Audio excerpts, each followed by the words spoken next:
The following BLTV program is brought to you by O'Flaherty Law. Please enjoy. Welcome to Learn About Law. My name is Kevin O'Flaherty from O'Flaherty Law, and I hope you enjoy this video. If you need some help, feel free to give us a call at 563-503-6910. That's 563-503-6910. Thanks for watching.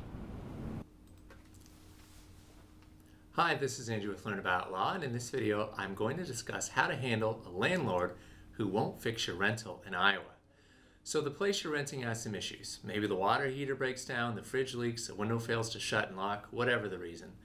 So what happens if your landlord refuses to fix or doesn't fix it within a reasonable time frame?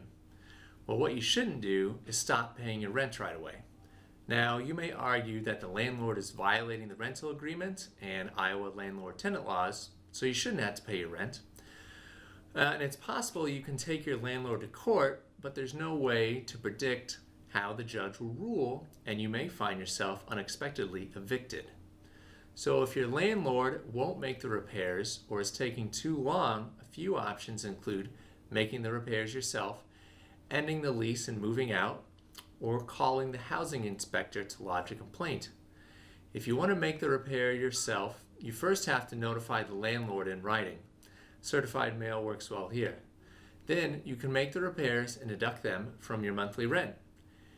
If you want to move out, you must also notify your landlord that you are ending or breaking the lease. You may have to pay a month's rent, but you should expect to receive your security deposit back. If all else fails and you can't move or make the repair yourself, you can sue your landlord. If you have any questions about the process, please give us a call. And as always, thank you for tuning in. Hi, Kevin O'Flaherty again. Hope you enjoyed the video. If you need some help, give us a call at 463-888-9054. That's 463-888-9054. We have many geographical locations for your convenience, and we practice several areas of law. Thanks again for watching.